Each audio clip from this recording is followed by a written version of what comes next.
ये champion trophy का final है। ये बड़ा एक रोमांचक मैच होने वाला है और इसमें अगर दोनों टीमों को देखा जाए तो दोनों टीमें एक इक्वल लेवल पे हैं और उनका एक बड़ा ही सिस्टमेटिकली चीज़ें चल रही हैं। और अगर इस सिस्टमेटिकली चीज़ों में मैं बताऊं कि सबसे बेस्ट जो है ऑप्शन इस बार इंडिया, क्योंकि इस मैच की फेवरेट है और इंडिया का फेवरेट होना बनता भी है क्योंकि वो मुसलसल जीता आ रही है और ग्रुप स्टेज मैच में भी न्यूजीलैंड को शिकस्त दी हुई है इंडिया ने। अगर इस तरह की कंडीशन किसी भी टीम के साथ हो तो वो ऑटोमेटिक फेवरेट बन जाती है। कुछ बातें तो ये हो गई और अब चलते हैं एक्सपीरियंस वाइज कुछ प्लेयरों के ऊपर डिस्कस कर लें। तो 100 मैचेस यानी कि 200 के करीब मैचेस और 10,000 के करीब स्कोर्स यानी कि 9,000 प्लस स्कोर्स। उनके 3 खिलाड़ी जो हैं वो 200 प्लस मैचेस खेल चुके हैं। बल्कि कुलदीप यादव भी बहुत ज़्यादा मैच खेले हैं। रविंद्र जडेजा, कुलदीप यादव, रोहित शर्मा और Virat Kohli, lot of experience है इनमें। इनके पास फाइनल्स खेलने का हर टूर्नामेंट 2000 ये 9 से खेल रहे हैं और 2025 आ गए। चैम्पियन ट्रॉफीज़ खेल रहे हैं, वर्ल्ड कप खेल रहे हैं, T20 कप खेल रहे हैं। इनके पास ये वाली जो है पोजीशन के प्रेशर को हैंडल कैसे करना है वो इनके पास बेटर है। उधर चले जाते हैं तो उधर देखते हैं तो एक केन विलियमसन है जिनके पास एक हैवी एक्सपीरियंस है। मिचेल सेंटर है, एक हैवी एक्सपीरियंस के साथ खेल रहे हैं। मैट हेनरी हैं, 3 हो गए और यहाँ पर एक चौथा अगर कोई लिया जा सकता तो डेविड कॉनवे है। वो भी 1-2 मैच जो है वो कप में नजर आते हैं लेकिन उनकी निस्बत थोड़ा कम है। अब अगर बात की जाए कि इंडिया के कौन से गुड पॉइंट्स हैं तो वो मैंने आपको पहला बता दिया कि एक्सपीरियंस बहुत ज़्यादा है। दूसरा पॉइंट मैं आपको बता दूं, एक्सपीरियंस के साथ क्योंकि दुबई की जो विकटें हैं वो इंडिया को इसलिए सूट कर रही हैं कि वहाँ पे स्पिनिंग ट्रैक है और स्पिनिंग ट्रैक होने की वजह से इंडियंस जो प्लेयर हैं वो तो स्पिन पे स्कोर कर देते हैं। और जब भी आपने देखा होगा कि जो इंग्लिश प्लेयर होते हैं या आउट ऑफ कंट्री के प्लेयर होते हैं या सीना कंट्री के प्लेयर होते हैं तो वो हमेशा स्पिन के आगे उनके जो है ना बेबस नजर आए। उनका वो वैसा स्कोप नहीं होता, वो उस तरह स्कोर रन नहीं कर पाते जिस तरह एशियन कंडीशंस में इंडिया और पाकिस्तान और कुछ बांग्लादेश भी और श्रीलंका ये स्पिनर के अगेंस्ट अच्छा स्कोर करती है बानिस्बत साउथ अफ्रीका, ऑस्ट्रेलिया और इंग्लैंड और न्यूजीलैंड की निस्बत। अभी जो कंडीशन है क्योंकि आईसीसी का टूर्नामेंट है यहाँ पर विकेट दोनों में प्रॉपरली फेवरेबल होगी, ज़्यादा स्पिन भी नहीं होगी, ज़्यादा फास्ट की भी नहीं होगी, एक फेवरेबल कंडीशंस के तौर पे बनेगी।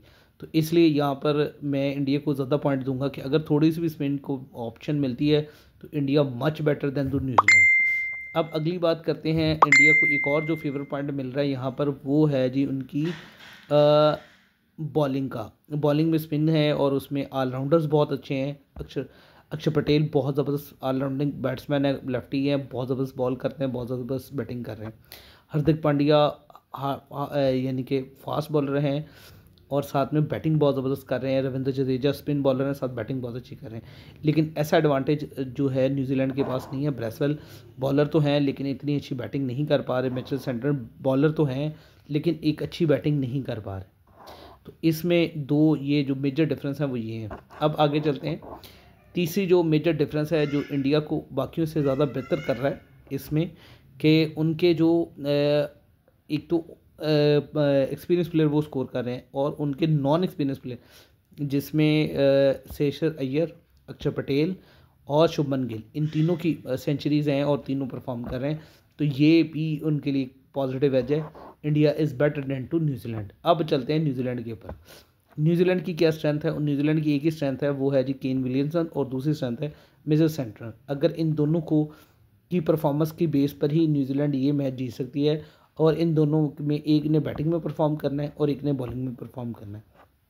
ग्लेन फिलिप्स पाकिस्तान के अगेंस्ट बहुत ज़बरदस्त चलते हैं, जितना कहें आप उतना स्कोर ठोक देंगे, लेकिन इंडिया के खिलाफ उनकी परफॉर्मेंस बिल्कुल नहीं है और बहुत अच्छे हार्ड हिटर हैं। ये नहीं कि वो हार्ड हिटिंग नहीं करते, बहुत अच्छे हार्ड हिटर हैं। तो यहाँ पर जो है पॉइंट जो है वो सिर्फ 2 बंदों के पास है, वहाँ पर 4 बंदों के पास है। तो ये गेम भी अभी भी इंडिया के हक में है। और अगर ओपनिंग में बात की जाए तो रविंद्र रविचंद्रा बहुत ज़बरदस्त बैटिंग कर रहे हैं। टॉम लैथम की जगह डेविड कॉनवे आते हैं तो मे भी कुछ बैलेंस शो होता हुआ नजर आएगा। तो ये भी एक अच्छी ऑप्शन नज़र आएगी। तो कल जो टॉस जीतेगा मुझे ये लग रहा है वो बैटिंग करेगा और बैटिंग करने के बाद क्योंकि रात को बॉल ज़्यादा मूव करता है, ज़्यादा स्पिन को हेल्प आउट मिलती है। इस टाइम जो है ड्यू नहीं पड़ रहा, ड्यू अगर पड़ा होता तो जो है दूसरी बैटिंग करने में को आसानी होती। लेकिन इंडिया कल में टॉस जीतता है तो भी वो दूसरे नंबर पर बैटिंग करेगा, क्योंकि इंडिया की चेज़ बहुत ज़बरदस्त है। और न्यूजीलैंड का ये होगा कि वो पहले बैटिंग कर लें और 300 प्लस स्कोर बोर्ड पे लगाएं और फिर इंडिया को आके बैटिंग के लिए लाएं और फिर उसको रिस्ट्रिक्ट करें। ये एक अच्छी ऑप्शन होगी, लेकिन इंडिया की बैटिंग बहुत तगड़ी है। 330, 40, 35, 40 उनके लिए करना मुश्किल नहीं है, लेकिन ये फाइनल है, यहाँ पर 280 भी काफ़ी डिफ़िकल्ट हो सकता है। तो इंडिया को चाहिए ये 220-30 पे इसको रिस्ट्रिक्ट करें, ताकि एक क्रूशल मैच बनने की बजाय इजी टू विन हो इंडिया के लिए। और team India best of luck. और मैं इस वक्त, क्योंकि काफ़ी ज़्यादा टूर्नामेंट्स टीम इंडिया ने न्यूजीलैंड से लूज़ किए हैं, इस टूर्नामेंट में मैं चाहूँगा कि टीम इंडिया विन करे। Best of luck team India.